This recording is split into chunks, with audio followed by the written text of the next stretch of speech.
रानो चिड़िया के दोनों बच्चे आज बहुत खुश थे। वो दोनों बहन भाई नदी किनारे बैठे बातें कर रहे थे। कुकू भाई, कल ईद है, क्या आपको मालूम है? हाँ, मुझे मम्मा ने बताया था। और पता है, इस बार पापा ने मुझे ईद पर बड़ी खिलौना बंदूक लेकर देने का वादा किया था। तो कल ईद के दिन पापा से बड़ी गुड़िया लूंगी जो डांस भी करती है और उसमें से रोशनियाँ भी निकलती हैं। गुड़िया, पापा आगे होंगे, चलो घर जाते हैं और मम्मा पापा से जाकर ईद की बातें करते हैं। फिर दोनों बहन भाई अपने घर चले जाते हैं। मम्मा पापा, हमारे नए शूज आ गए हैं क्या? नहीं, मैं अपने बच्चों को साथ लेकर जाऊंगा और अपने बच्चों को उनकी पसंद के नए शूज लेकर दूंगा। लेकिन पापा, क्या आज ईद का चांद नजर आ जाएगा ना? ये तो रात होने पर ही मालूम होगा। मैंने सारी तैयारी कर ली है। मीठी सवैयां भी बनानी है मुझे कल। गुड़िया बेटी, आपको कल सुबह सवेरे उठना होगा और मीठी सवैयां सबके घरों में देकर आना आप। मम्मा, मैं भी जाऊंगा। मैं भी गुड़िया बहन की मदद करूंगा। शाम हो जाती है और फिर आसमान पर सूरज गरूब होने लगता है। मम्मा चिड़िया और पापा चिड़िया अपने बच्चों से कहते हैं, चलो बच्चों, हम किसी ऊंचे पेड़ पर जाकर चांद को देखते हैं। सबसे पहले चांद मैं देखूंगा। देख लेना कुकू, इस बार चांद मुझे ही नजर आएगा। देखते हैं आप दोनों में से ईद का चांद पहले कौन देखता है। तो फिर चले, देर हो रही है। ईद का चांद कुछ देर के लिए ही आसमान पर आएगा। मम्मा चिड़िया और पापा चिड़िया अपने दोनों बच्चों को लेकर ऊंचे पेड़ पर चले जाते हैं। वो सब ऊपर आसमान की तरफ देख रहे थे, लेकिन कुकू और गुड़िया उदास हो जाते हैं क्योंकि आसमान पर एक बड़ा बादल आ जाता है। मम्मा पापा, ईद का चांद कैसे नजर आएगा? आसमान पर तो बादल आ गया है। शायद इस बार भी ईद के चांद का टीवी पर ही पता चलेगा। सब बातें कर रहे थे, लेकिन कुकू की नजर सीधी आसमान की तरफ थी। बादल आहिस्ता आहिस्ता चलता है और गुजर जाता है और फिर कुकू खुशी से उछलने लगता है। मैंने देख लिया, मैंने देख लिया, मैंने ईद का चांद देख लिया है। वो रहा ईद का चांद। लेकिन कहाँ? हमें तो नजर नहीं आया अभी तक। कुकू बेटा, कहाँ है? सब फिर से अपनी नजरें आसमान पर जमाते हैं। वो बड़े पेड़ की सीध में ऊपर देखें। हाँ, मैंने भी देख लिया है। वो रहा। कुकू जीत गया। लेकिन मुझे अभी तक ईद का चांद नजर नहीं आया। मेरे पास आओ गुड़िया बहन। फिर कुकू गुड़िया को पंख के इशारे से ईद का चांद दिखाता है और गुड़िया भी खुशी से ऊंची आवाज में बोलती है, हाँ, देख लिया, मैंने भी देख लिया है। कल ईद होगी, मैंने ईद का चांद देख लिया है। अब सब घर चले, मैंने बच्चों को लेकर बाजार भी जाना है। फिर वो सब घर चले जाते हैं। मम्मा चिड़िया घर जाते ही रसोई में आग जलाती है। मैं कल के खानों की तैयारी कर लूं और आप बच्चों को ले जाएं। और हाँ, मेरी चूड़ियां मत भूल जाना। हाँ तो बच्चों, तैयार हो क्या? दोनों बच्चे एक साथ बोलते हैं, हाँ पापा। कुकू भाई, चीजों की लिस्ट कहाँ है? लिस्ट मेरे पास है। फिर पापा चिड़िया अलमारी खोलते हैं और अलमारी से कुछ पैसे लेते हैं और अपने बच्चों को साथ लेकर बाजार चले जाते हैं। सबसे पहले वो नए शूज की दुकान पर जाते हैं। दोनों बच्चे वहां से अपने अपने शूज पसंद करते हैं। कुकू को अपने शूज जल्द ही पसंद आ जाते हैं। पापा, मुझे ये शूज ले दें, मुझे ये शूज बहुत अच्छे लगे हैं। लेकिन गुड़िया को अभी तक शूज पसंद नहीं आए थे। गुड़िया बहन, जल्दी करें, अभी आगे भी जाना है। रुको तो, थोड़ा देखने तो दो। अपनी पसंद से ले लो, घर जाकर ये ना कहना कि शूज पसंद नहीं है। फिर गुड़िया भी अपनी पसंद के शूज ले लेती है। दोनों बच्चे अपने अपने शूज के डिब्बे उठा लेते हैं। अब चलें, आपकी मम्मा के लिए चूड़ियाँ भी लेनी है और पापा मेहंदी भी। अच्छा हुआ याद करवा दिया, मुझे तो मेहंदी का याद ही नहीं था। फिर पापा अपने बच्चों की खुशियाँ पूरी करने के लिए उन्हें लेकर आगे जाता है। वो एक दुकान से चूड़ियाँ लेते हैं और गुड़िया कौन मेहंदी लेती। पापा चिड़िया पास ही एक दुकान से मिठाई लेने चले जाते हैं। लड्डू और गुलाब जामुन, थोड़े रसगुल्ले भी डाल देना। पापा चिड़िया मिठाई का एक बड़ा डिब्बा पैक करवाते हैं। अब चले। पापा, हमारे खिलौने बेटा आपके खिलौने आप कल अपनी ईदी के पैसों से लेना। ठीक है पापा, अब घर चलें। वो सब अपने घर वापस चले जाते हैं। घर जाकर गुड़िया सबसे पहले अपने शूज अपनी मम्मा को दिखाती है। मम्मा, मेरे शूज़ कैसे हैं? अच्छे हैं ना? हाँ, बहुत अच्छे हैं, बहुत सुंदर हैं मेरी गुड़िया के शूज। और मम्मा, मेरे शूज कैसे हैं? मेरे कुकू के शूज भी बहुत सुंदर हैं। पापा चिड़िया गुड़िया की मम्मा को चूड़ियाँ दिखाते हैं। मैंने ये चूड़ियाँ पसंद की हैं आपके लिए। ये चूड़ियाँ भी बहुत सुंदर हैं, लेकिन आपने अपने लिए क्या लिया है? मेरे पास वो पिछली बार वाला रुमाल है ना, मैं वही ले लूँगा। और मुझे किसी चीज़ की ज़रूरत भी नहीं थी। मम्मा, मैं आंटी गौरी को बुला लाऊं? वो हमारे मेहंदी लगा देंगी। हाँ, आप ऐसा करो, आंटी गौरी के घर ही चली जाओ। मैं भी जाऊँगा, मैं भी मेहंदी लगवाऊँगा। पागल, मेहंदी लड़कियां लगवाती हैं, लड़के नहीं। मैं भी लगवाऊँगा मेहंदी। अच्छा, लड़ो मत, आप दोनों ही चले जाओ। फिर दोनों बच्चे आंटी गौरी के घर चले जाते हैं। आंटी आंटी, मेरे पंखों पर मेहंदी लगा दे। गौरी कवि के घर तो मेहंदी लगवाने वालों की लाइन लगी हुई थी। गुड़िया बेटी, इन सब के बाद आपकी बारी आएगी। ऐसे कहते हुए गौरी कवि हरियाली के मेहंदी लगाने लगती है। कुकू और जग्गू एक तरफ बैठकर टीवी देखने लगते हैं। क्या लेकर दिया आपके पापा ने आपको? मेरे पापा ने मुझे नए शूज लेकर दिए और ढेर सारी चीजें। मेरे पापा भी मेरे लिए शूज लेकर आने ही वाले होंगे। थोड़ी देर बाद जग्गू कौवे का पापा कालू कौवा भी घर आ जाता है। पापा, मेरे नए शूज कहाँ हैं? लेकिन कालू कौवा खामोश रहता है। कालूपति जी, कल ईद है, जग्गू के नए शूज नहीं लाए हैं क्या आप? नहीं, मैं नहीं ला सका, पैसे कम पड़ गए थे। ये सुनकर जग्गू अपना मुंह लटका लेता है। जग्गू, ईद का दिन खुशी का दिन है, उदासी का दिन नहीं है। आप मेरे साथ चलें। लेकिन कहाँ? चले ना, आपके नए शूज लेने। गुड़िया बहन, आप मेहंदी लगवा कर घर आ जाना।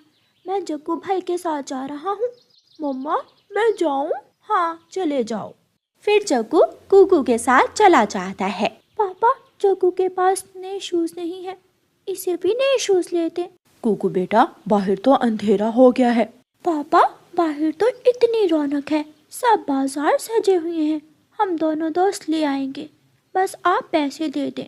कुकू की मम्मा कुकू के पापा को इशारा करती है और कुकू के पापा जग्गू को पैसे दे देते हैं।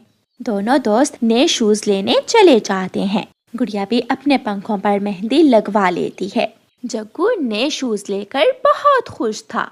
सब अपने अपने घरों को चले जाते हैं। कुकू भी अपने घर आ जाता है। गुड़िया भी आ गई थी। मम्मा, मेरे पंख कैसे लग रहे हैं? बहुत सुंदर लग रही है मेरी बेटी। वो सब बातें करते करते सो जाते हैं।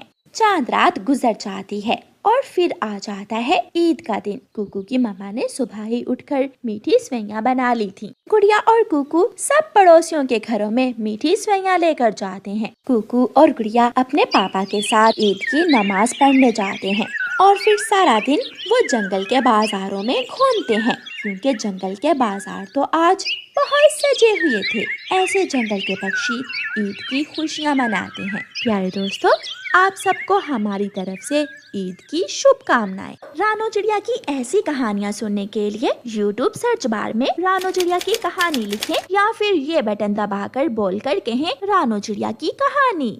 कौवा और चिड़िया पड़ोसी थे। कौवा चिड़िया के पास आता है। चिड़िया चिड़िया, थोड़ा खट्टा थोड़ा मीठा रस से भरा हुआ एक फल है जिसे इंसान संतरा कहते हैं, क्या तुम वो संतरा खाओगी?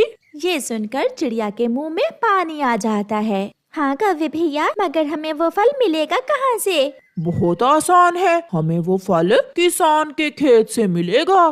फिर कौवा और चिड़िया किसान के खेत से संतरे का फल खाने चले जाते हैं। किसान पेड़ के नीचे सोया हुआ था। पके हुए लाल लाल संतरे देखकर चिड़िया और कौवे के मुंह से पानी आ रहा था। कौवे भैया, वो किसान सो रहा है, मैं पेड़ के ऊपर जाकर संतरे तोड़ती हूँ और तुम नीचे से इकट्ठे करना।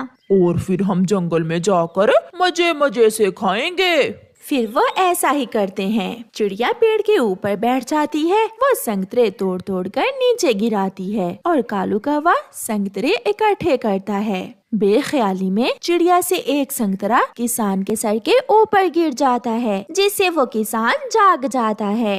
चोर चोर, मैं छोड़ूंगा नहीं तुम्हें। चिड़िया तो पेड़ के ऊपर थी। चिड़िया जल्दी से उड़ जाती है, मगर कौवा भागते हुए 2-4 संतरे उठाने के चक्कर में पकड़ा जाता है। किसान कौवे को टांगों से पकड़कर उल्टा लटका देता है। चोर चोर कहीं के, तुम्हें तो मैं पेड़ से बांध कर मारूंगा। किसान जी छोड़ दें, गलती हो गई, प्लीज मुझे छोड़ दें। मेरे बाप की तौबा, मैं फिर कभी इस दिशा में नहीं आऊंगा। हम इंसान इतनी आसानी से नहीं मानते।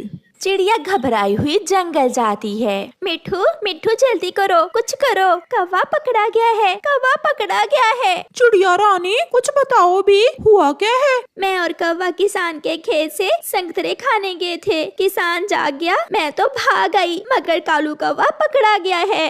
इंसान बहुत लालची होते हैं। अब तो वो कौवे को ऐसे नहीं छोड़ेगा, हमें उसे कोई लालच देना होगा, फिर ही वो इंसान कौवे को छोड़ेगा। मगर हम उसे क्या दे सकते हैं? मैं इंसानों के साथ रहा हूँ, मुझे मालूम है इंसानों को क्या क्या पसंद होता है। मैं आपके साथ चलता हूँ। फिर मिठू तोता और चिड़िया फिर से उस किसान के पास जाते हैं। ओ तेरी, इस किसान ने तो कौवे को उल्टा लटकाकर पेड़ से बांध रखा है। चिड़िया और मिठू एक पेड़ पर जाकर बैठ जाते हैं। अपने दोस्तों को देखकर कालू कौवे की जान में जान आती है। मुझे बचा लो मेरे दोस्तों, मुझे बचा लो। इंसान जी, अगर हम आपको समोसे लाकर दें तो क्या आप हमारे दोस्त को छोड़ देंगे?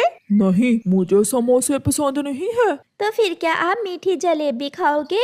नहीं, मुझे जलेबी भी पसंद नहीं है। लड्डू लड्डू तो सभी इंसानों को बहुत पसंद होते हैं। लड्डू का सुनकर वो इंसान अपनी जुबान बाहर निकालता है और उसके मुंह से पानी टपकने लगता है। लड्डू लड्डू में तो जान है मेरी। अगर इस कौवे को जिंदा देखना चाहते हो तो जल्दी से जाकर मेरे लिए लड्डू लेकर आओ। चिड़िया और मिट्ठू जल्दी करो, जल्दी, मुझे चक्कर आने लगे हैं, सब उल्टा दिख रहा है। चिड़िया और मिठू वहाँ से उड़ते हैं और बस्ती में हलवाई की दुकान पर जाते हैं। हलवाई की दुकान के पास एक पेड़ था, वो दोनों उस पेड़ पर बैठ जाते हैं। अगर किसान लालची है तो ये हलवाई भी लड्डू हमें मुफ्त में नहीं देगा। हमें लड्डू लेने के बदले इसे भी कुछ ना कुछ तो देना ही होगा। चलो हम इस हलवाई इंसान से बात करते हैं। चिड़िया और मिठू हलवाई के पास जाते हैं। हलवाई हलवाई, किसान ने हमारे कालू कौवे दोस्त को पकड़ लिया है और वो फिर ही हमारे दोस्त को छोड़ेगा अगर हम उस किसान के लिए मीठे मीठे लड्डू लेकर जाएंगे। लड्डू, और वो भी मुफ्त में? ना बाबा ना, हम इंसान लोग ऐसे मुफ्त में कोई चीज नहीं देते। अगर लड्डू लेने हैं तो पैसे लाओ, पैसे। हलवाई जी, हम पक्षी हैं, हम पैसे कहाँ से ला सकते हैं? हमारे जंगल में तो कोई ऐसा पेड़ भी नहीं है जिस पर पैसे लगते हो। सूखी लकड़ियाँ, क्या तुम मुझे सूखी लकड़ियाँ ला कर दे सकते हो? हाँ, हम कर सकते हैं। हम आपको आग जलाने के लिए सूखी लकड़ियाँ ला कर दे सकते हैं। तो फिर जाओ और जल्दी से सूखी लकड़ियाँ लाओ ताकि मैं आग जलाकर तुम्हारे लिए लड्डू बना सकूं। चिड़िया और मिठू फिर से उड़ते हैं और वापस जंगल जाते हैं। जंगल में सूखे पेड़ों की कोई कमी न थी। चिड़िया और मिठू तोता सूखे हुए पेड़ों से लकड़ियाँ तोड़ तोड़ कर जमा करते हैं। वो दोनों बहुत तेजी से सारा काम करते हैं। मिठू भैया, आप यहाँ रुके, मैं अपने घर से रस्सी लेकर आती हूँ ताकि हम गठरी बांध सकें। तब तक मैं और लकड़ियाँ इकट्ठी करता हूँ। चिड़िया रस्सी लेने चली जाती है और मिठू तोता अपनी तेज चोंच से फिर से लकड़ियाँ काटने लगता है। वो लकड़ियों को रस्सी से बांध लेते हैं। मिठू, ये तो बहुत भारी हो गया, मैं इसे नहीं उठा सकती। मैं ट्राई करता हूँ। फिर मिठू भी पूरा जोर लगाता है, मगर वो लकड़ियों की गठरी बहुत भारी थी। ये तो बहुत मुश्किल है, मगर किसी भी तरह हमें अपने कौवे दोस्त को बचाना होगा। कबूतर वहाँ से गुजर रहा था। मिठू कबूतर को आवाज देता है, कबूतर कबूतर रुको यार, यहाँ आओ। कबूतर वहाँ आ जाता है। चिड़िया और मिठू, आप इन लकड़ियों से क्या करने वाले हो? फिर चिड़िया कबूतर को सारी बात बताती है। अगर हम लकड़ियाँ लेकर गए तो फिर ही हलवाई हमें लड्डू बना कर देगा और लड्डू खाने के बाद ही छोड़ेगा किसान हमारे दोस्त कालू को। ये लकड़ियाँ ऐसे उठाना बहुत मुश्किल है। हम इन्हें 3 हिस्सों में बांट लेते हैं और हम अलग अलग गठरियाँ उठाकर ले जाते हैं। कबूतर भैया, ये तो बहुत आसान है। हम भी पागल ही थे, हमारे दिमाग में ये ख्याल ही नहीं आया। फिर वो ऐसा ही करते हैं, वो लकड़ियों को 3 हिस्सों में बांटकर बांधते हैं और ऐसे वो सब आसानी से लकड़ियाँ उठाकर हलवाई के पास पहुंच जाते हैं। शाबाश पक्षियों, ये लकड़ियाँ बर्फ के ठंडे भीगे मौसम में मेरे बहुत काम आएंगी। अब मैं अभी आपको लड्डू बनाए देता हूँ। फिर हलवाई अपना काम शुरू करता है और जल्द ही उन्हें लड्डू बना देता है। चिड़िया, मिठू तोता और कबूतर वो लड्डू लेकर सीधे किसान के पास जाते हैं। उन्हें देखकर कालू कौवा खुश हो जाता है। किसान जी, ले, हम आपके लिए स्वादिष्ट स्वादिष्ट लड्डू ले आए हैं। लाओ लाओ, ये लड्डू जल्दी से मुझे दे दो। पहले आप हमारे दोस्त कौवे को आजाद करो, उसे चक्कर आ रहे हैं। फिर किसान कौवे को आजाद कर देता है। सभी दोस्त खुशी खुशी जंगल वापस चले जाते हैं। वापस जाकर चिड़िया कौवे से कहती है, कौवे कौवे चले? कहाँ? संतरे खाने। ये सुनकर सब हंसने लग जाते हैं। इसीलिए तो कहते हैं, पक्के और सच्चे दोस्त कैसी भी मुश्किल हो साथ नहीं छोड़ते। प्यारे दोस्तों, इस कहानी को लाइक करें और अपने दोस्तों के साथ जरूर शेयर करें और कमेंट करना बिल्कुल न भूलना। आपका धन्यवाद।